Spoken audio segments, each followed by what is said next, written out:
Hi and welcome. I'm Pauline from Pauline's Quilters World, and I want to explain to you why we use the Jelly Roll Sasher. This is a tool that I designed to help us make our jelly roll rugs. And if you can see here behind me, this is a gorgeous rug made from a jelly roll set. It was made by my very dear friend Sherry. She's the queen of jelly roll rugs, and she's just made a gorgeous rug for me. So it got me all inspired because she told me she was having very big difficulties folding the fabric because we're going to use a jelly roll strip that we're going to put batting in. But I just want to show you, before I show you how to use the tools, I want to show you the gorgeous butterfly mat that we've made for those gorgeous little people in your life. This is so easy to make. You can even cut your own fabrics if you don't want to use a jelly roll. And we've made this gorgeous bag, over the shoulder bag, using a set of jelly rolls. And it's just gorgeous. And we have the patterns for the butterfly floor rug and for the bag that you could make very, very easily. But with a jelly roll, you can buy them in all different styles. You can buy them bundled up like this. This is a gorgeous bundle from Wacky Jackie, all her boutiques. We have the Hoffman fabrics, or you can buy bundles like this. Or you could cut your own 2.5 inch wide strips, whatever you would like to use to make up your floor rugs. And we've got lots more designs coming.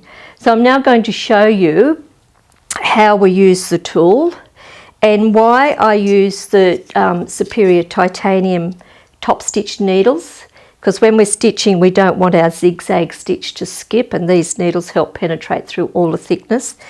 There's different styles of batting out there that's pre-cut ready for us to use. I love to use the Hobbs Heirloom double-sided fusible batting. This is cut 2.25 inches wide, which is a little bit thinner than our strip.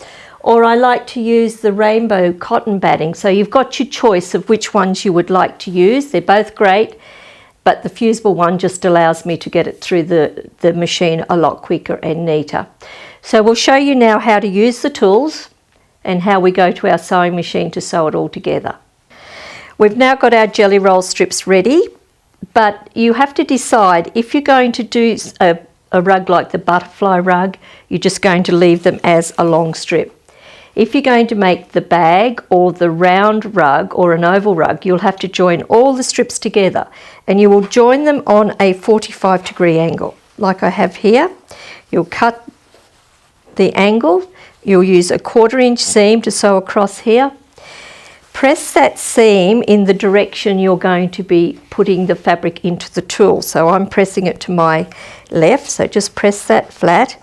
I'm going to use the Hobbs fusible batting, and we just lay our fabric on this so that the seam is facing down.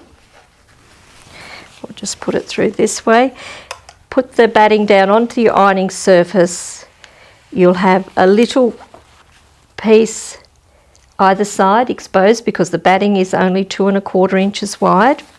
That eliminates a lot of the bulk. We will now continue ironing along this strip till we get the whole strip ironed up.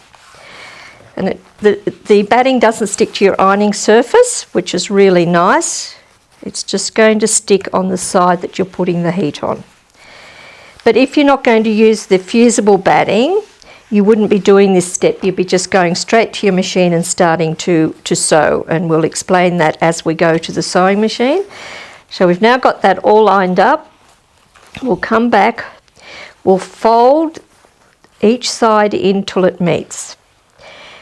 Now, if we weren't going to use the tool, we'd either have to iron this whole lot together, and then when we go to our machine, we'd have to do a lot of pinning. But using the Sasher tool, now for anybody that's got our regular sashings, the green ones, the fluoro green ones, the strip here is much narrower on those because they're designed just for fabric. This gap here is much wider because we're using fabric that has batting in it and we've folded it over, so we've got a lot of bulk. So the split needs to be wider. We're going to go up, we'll go back over that centre bar and back down. Now pull this down about 4 or 5 inches and press that start. Now we're ready to go to our sewing machine and start stitching. So that's all the pressing you need to do. At our sewing machine, we've got lots of options of what foot we can use. Because we've got the batting inside and we're folding it over and we're going to fold again, your machine may work best if you use your walking foot. And you know, a walking foot looks different for every machine, but this arm actually works with the needle as it goes up and down, and it walks your fabric through a lot easier and get a much more even feed. I do like to use a 1/4 inch foot. I use a Bernina. I love my Bernina. So we've got a couple of options with our 1/4 inch foot. This is a regular 1/4 inch foot, so from the centre needle position to the edge of the foot measures exactly 1/4 inch. But I find I want to sew really nice and straight and not have to think about it too much. I would prefer to use the 1/4 inch foot that has the guide down the side. And a lot of machines now make a 1/4 inch foot with this sort of guide down the side. That allows us to have the needle in the centre position, and this guide sits right on the edge of the fabric. Now once we've got all the fabric folded in half, we're then going to start zigzagging. So when we zigzag, I prefer to use the open toe foot so that I can see either side of the fabric, and that allows me to get an even zigzag across the width of the two strips. Your machine may need to be used with a walking foot to do this process, so you would just have to do a bit of a test to see which is the right foot for your machine. So we'll just apply my 1/4 inch foot, pop it on. Now we're ready to sew. So we've already got the strip of fabric with the batting into our Sasher tool. Pull this down a little way.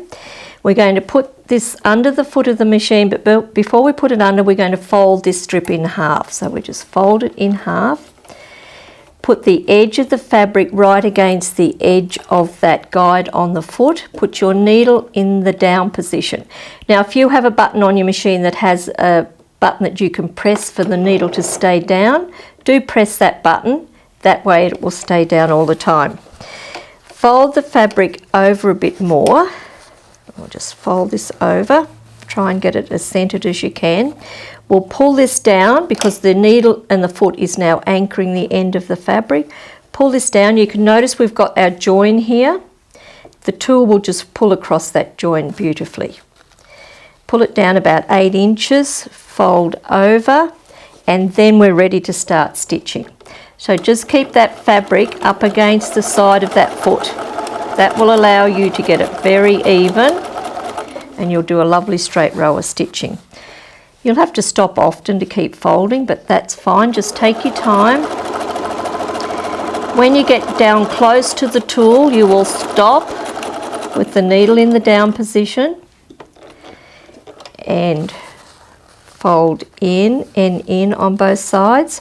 Hold it firmly and pull with your tool.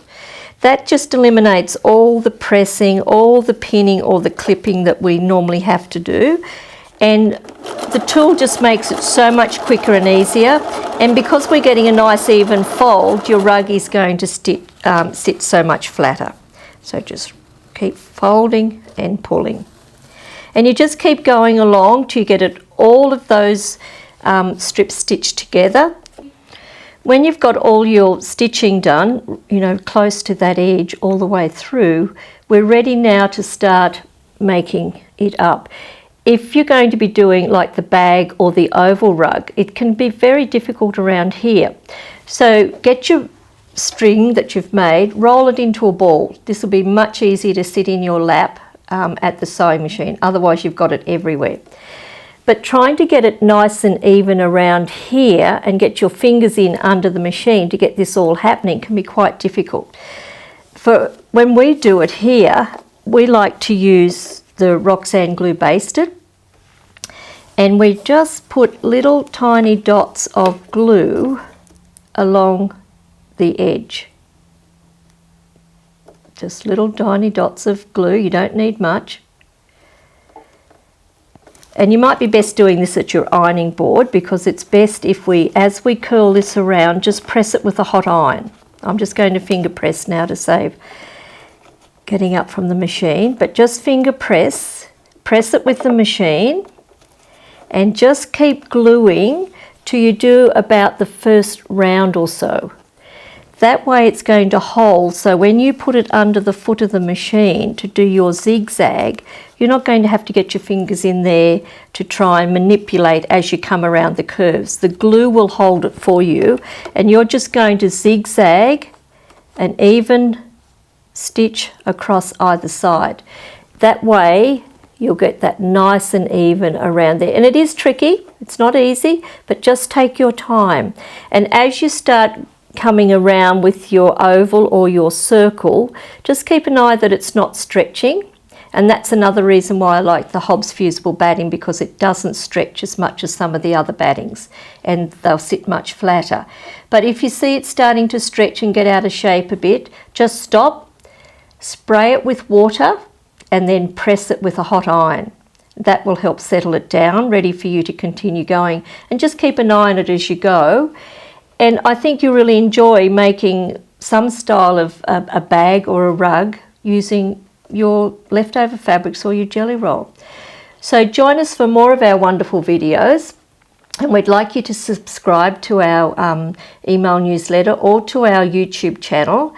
But go to www.pqw.com.au and enjoy all the things that we can teach you, the fun things we can do here at our studio to help you get some things made at your home.